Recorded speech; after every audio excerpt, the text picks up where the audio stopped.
Hello, and welcome to another episode of Creating the Curve. This is one of my solo shows, one of my short ones in between guests, where I reflect on what we discussed last week. So, I had the wonderful Trisha Lewis on last week, one of my favourite people, when we talked about in the session that I had an unsquashing with her. And I tell you what, it's very cathartic. You don't have to have one with Trisha, although they are fabulous. But it was a really interesting, weird time in my life when when I had my own squashing. I had left a job and joined a new one, and I wasn't really sure where I wanted to be in my career. I had just lost my mum. Sadly, she passed away from COVID just before Christmas 2020. And it's weird actually when someone passes away that you really care for. It almost gets you to reflect on your entire existence. So I knew that Trisha did this unsquashing. So I went and did a few sessions with her. And the one thing that, and I find it not just myself, but she uncovers quite regularly, is that a lot of us do go through life doing what we think we should rather than what we want to do. And this kind of ties in with a talk that I had a chat with someone this week, and we talked about what wealth means to you. And I've heard sort of similar things. What does success mean to you? Because there's these old fashioned sort of feelings that success means raising up all the way to the top of a business, earning loads of money, or it means owning your own business and being, the next Facebook or sort of WhatsApp or whatever, all these tech platforms or businesses, the next Richard Branson. And then someone I spoke to today, this week, who was a sort of finance coach. He talks about what is wealth. What does wealth mean to you? And it could be time wealth, financial wealth. It could be, sort of emotional wealth. And he sort of has all these different pillars. And I think this is a really interesting thing that sort of links into what Trisha said, which is what is important to you and what is your success. Because when you're running a business, you may be doing it for the reasons you think you should be doing it rather than what you want to do. I was always taught, oh, you must be the best, you must rise to the top. And it's all about prestige and money. So that was what in the environment I grew up, that's how uh, we were taught what success was. But it's weird, as I've sort of grown older, I've realized my biggest thing is time. And it's things like having more holidays off work. I would put at these stage, I generally prefer extra holiday rather than raises and things like that, and having time off without, guilt free almost, without having to worry too much. And I know a lot of business owners are still, even, I know a couple that are sort of in the business 10 years plus, they're still working 60 hours a week. When they go on holiday, they take their phone with them and they're writing emails and catching up on holiday. And a couple of them recently I spoke to, and they said, oh, this isn't kind of why I started a business, thinking about it, because they wanted success and wanted to do well. I said, but I wanted to go on holiday, and I want to enjoy my holidays, and I wanted to go home on time and go to the gym or go out, maybe not have the day off occasionally. And they've started to realize what they thought was their idea of success and their idea of wealth is maybe not what it is. So what I wanted to do in this episode is just get you to think about what success means to you. What is it? And when I had my question to Trisha, we spent ages putting down this big list of, from very young age, what I've done through my life, which is what I did because I thought I should have done it, and then had to think, is that what I wanted to do? And if not, what did I want to do? And sort of have an analyze of that. I'm a big fan of writing things down, and I love the way Trisha's approach of doing this, writing it down. What are you good at? What are you not good at? The other thing that we did, and I've got a couple of journals that go through this process, is that we then look at everything I do now and what bits of it do I love and which bits do I don't. So one of the reasons I got a VA is because, and I've mentioned quite many times on here, that I have ADHD. I hate admin. I hate doing my accounts. Hating and not being able to do them are two very different things. If I put my mind to it, I'm sure I'm more than capable of it, but that's not where my skill set lies. My skill set lies in understanding business, connecting the dots, teaching, training, imparting advice, coaching. That's where my absolute premium skill set lives. So, things like when I ran a 12-week marketing course, and I'll be doing it again soon. I was absolutely in my element doing my 12-week marketing course, helping people, teaching them, guiding them. When I do my one-to-one coaching, when I'm in my community, helping people, I feel so happy, and I so enjoy it. And also, it's what I'm best at as well. I'm really good. That's what I'm good. I'm not says I'm to my own horn now, but I am. That is my area that I excel at better than others. And so, why would I not put my energy there? Whereas things like doing my accounts, or doing my arranging my like sort of project management and things like that, my VA is really organized and loves project management. She loves admin. She loves all of that. That's what she excels at. And so why not give her the bits that she excels at? Because she's got a really logical brain. Do the bits I excel at. I've got an accountant who does the tax and finance and all that stuff. I mean, I do know about tax, and I do know what all of it means. But what this happens in is I can give it. It's this mental load, isn't it? Giving a little bit to my VA, giving a little bit to my accountant, so it lightens the mental load on my brain, so that I can concentrate on the stuff I've loved. And so this is why I started my community, because I love all this teaching. I will be doing some courses as well, that particularly around sort of marketing and sales, and sort of probably something around that sort of vision and mission part of business and goal setting. So the bits that I know people really struggle with. So I'm going to be starting doing a few courses as well, because that's where I should sit. That means a lot to me.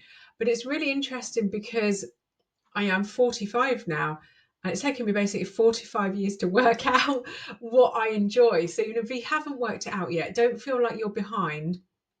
So, a bit like Trisha last week, she didn't start her business till 60. She finally unsquashed herself and worked out, what was important to her, what she wanted to do, and what she was best at. And there's a few exercises you can do to start uncovering this. There's things like starting to look at yourself and look at your business and your life in general, your personal life and your business life, because you can't look at your business just on its own, because what you want for your business life reflects in your personal life. So, for example, if you want a £1 million house, that reflects in what you need to earn in your business. If you want to spend more time with your kids or with your partner, then that reflects in what you want from your business. Both of them are very entwined, so you can't sort of separate them. So what I tend to do is look at your personal life and your business life, to work out what you want, and how you're going to achieve it. So look at you as a person. What is it that's your strengths and weaknesses? What is it that you enjoy? Because if you are, if enjoyment and excitement are something that you want out of business, have a look at, what is it that you want? For example, when I did my squashing with Trisha, I mentioned two things that I love spending time with people, but because I am introverted, I need some downtime as well. So what we did is we looked at what I enjoy with people, such as one-to-ones, training them, but then some of the stuff that I did offline. And this is where my community came in, because I like seeing people and I like talking to them, and I wanted to keep that community feel, but I wanted somewhere that occasionally I could switch off as well. And I could answer in my own time, or it wasn't so face to face, so I could sit and ponder about the answer before I wrote it down. So this is where a community came in, because it fitted my personality really well, where I can dip in and out throughout the day in small bursts, and it gives me the things that I want, which is the helpfulness, the usefulness, and guiding people, connecting the dots, helping people with their business, training. But also, it gives my customers what they need, which is that support every day. But then I have a membership section which has downloads. So when I'm tired, people can still access the downloads, even if I'm not on there, or it's nighttime. But then I can dip in and out depending on my energy levels. And it's just sort of this perfect fit. So this is how we came to a community.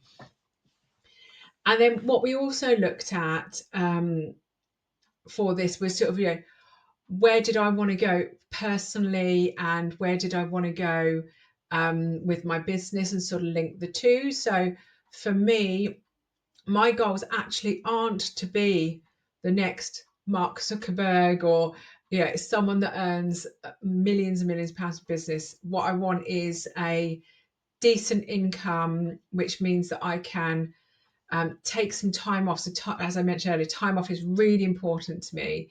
So I wanted something that I could take time off. So that balance of enough money coming in, but time with my family, time to do the fun things that I love doing. I love writing, so I'm trying to write a novel at the moment, trying to, I like going out places. I like to rest, have fun crafts, all sorts of things. So I wanted something that I wasn't working like 20 hours a day to try, the grind and the hustle, because that just didn't suit where I was at 45-year-old with a 9-year-old son. So I started looking at the business and my personal life to try and work out what suited me best. And then I sort of looked at, we looked at things like what excites me, what makes me glad to be alive. I think it was what makes me stressed. So things that made me stressed, maybe I want to avoid those in my business. So I'm one of those people that doesn't like phone calls. I think I've mentioned it in my podcast before. I'm really funny about people phoning me particularly unexpectedly. Don't mind a Teams call because I can see someone's face, but I struggle to read people if they just phone. Although I am aware that phone calls are fabulous as well. If I need to get something done quickly, I'll happily phone someone up just to get, an answer or something sorted really quickly. So the idea was with the community as well. It doesn't involve phone calls. That's great. Perfect. Yeah. Trying to design like a business that suited what we need. Because I think sometimes we start businesses and we start them with not a full picture of what we want, because sometimes it takes us a while in business to try and work out what's right for us, what works for us, etc. So it can be quite difficult. And then we looked at things like, if I have a magic wand, what would I do if I had a magic wand? What, and I could choose anything with my day. Would I be doing the job that I'm doing? Would I be doing something else? Obviously, at this point, I hadn't started my business, so I put things like training, writing, painting, all sorts of things. Lots of stuff, and it was a lot around personal life. So this is where we worked out what I wanted a business, a sort of more lifestyle business. It was and also there was a lot of creative things in there as well. and things like teaching and that. So, this is all this picture started building up what I wanted in my business. And you might already have a business like me, but this exercise is still good too, because it means you can tweak your business until you get something you want. And then we did things like, who do I admire? Who don't I admire? Who do I want to be like? Because there's some brilliant entrepreneurs that I love. And so I listed some of those that funnily, Trisha was one of the ones I listed because I find her really inspirational. But it was interestingly that most of the people that I wanted to be like were not, like I said, the Richard Bransons, Alan Sugars of this world. It was small business owners that had a nice balance of what they do and their business. They'd got it sort of really nicely balanced. And it was people that were, well known, but not by everyone. So, we started getting this picture of what I wanted. And so this is what this unsquashing does. You could do your own, if you'd like. Just start uncovering what it is that you think you need from a business. Then do your sort of should and want list. Look at what you've done throughout your entire life. Is it I've done this because I thought I should do it rather than a want? And then start building this picture of what your life is, and then look at, is your business meeting those needs? And then that's where you start working out if what success means to you, what wealth means to you, and how to pivot your business to reflect that. So if you're not going on holiday and not getting that time off, is there something you can do, such as hire someone in, reduce your workload, change how you do your services so you're less hands-on, like I'm doing, because I'm switching from project work to my community. What is it that you can do that will get the wants, rather than the shoulds? Because we see a lot of this online, and I see it a lot on LinkedIn particularly, but on other social channels as well. There's this hustle culture, the grind, where people are working really long days, and that's been portrayed as success. And what I've done, particularly my LinkedIn network, is curated it a little bit more to see people that I more aspire to be, the sort of lifestyle businesses, the fun businesses. And I'm not saying I wouldn't love to be a millionaire, because wouldn't we all? As Del Boy said to Rodney, was it something like, this time next year we'll be millionaires, he said. So that's lovely. I would love to be that, but the journey to get to being a millionaire is probably not what I want to do. Particularly right now in my life, maybe when I was younger, but now I've got a 9-year-old child who's autistic and needs time. Actually, my priorities are him and enjoying myself, because actually I really like going out to the zoo, and I really like going on holiday with him and having days out with him, and I really love doing that. And probably having him has made me realize what's important to me, which is fantastic. So what I'd suggest, from this episode, is go away and sort of, some of the ideas that I've given you, go and start putting them out, putting them on a page. What all these sort of steps of what you like, what you don't like. Is your business meeting those needs? Look at what generally dig into what's the success mean to me? What does it mean? Because I can guarantee you that for a lot of people, it doesn't mean working till 80, like grinding away at a job that never gets easier. It will be, a lot of people that I've met recently, they've sort of said, oh, I feel like I'm limping towards retirement, desperately hoping when I get there that I have enough money. They don't have exit plans for their business. They don't have sort of an idea of what they want to do when their business is ending. So part of this exercise, you'll have a better picture of what you want from life now and in the future. And is your business matching that? because, and I've been through it. Mine hasn't always matched it, and now I'm sort of pivoting it to match that. But it's hard work pivoting a business, and it's better to do it earlier and sort of work out now that you're going to need some more. I mean, it might be that you want to make like £10 million, or £50 million in the next couple of years and retire early, which sounds lovely, to be fair. Wish I had the energy to do that. And the ideas. I don't have the ideas. So that might be it, because your plan is to retire and just have fun for it. And that's fantastic. It's a brilliant plan. But it's plans are different for everyone. So have a look at everything I've said, start making some lists and work out what success and wealth mean to you, and then make sure your business fits your plans for now and the future. And hopefully you'll feel a bit better about your business, because once you've got that, you can start putting your SMART goals into place, which are your specific, measurable, achievable, relevant, and time-bound goals. If you don't know what SMART goals are, go and Google it, because there'll be loads of information on what they are.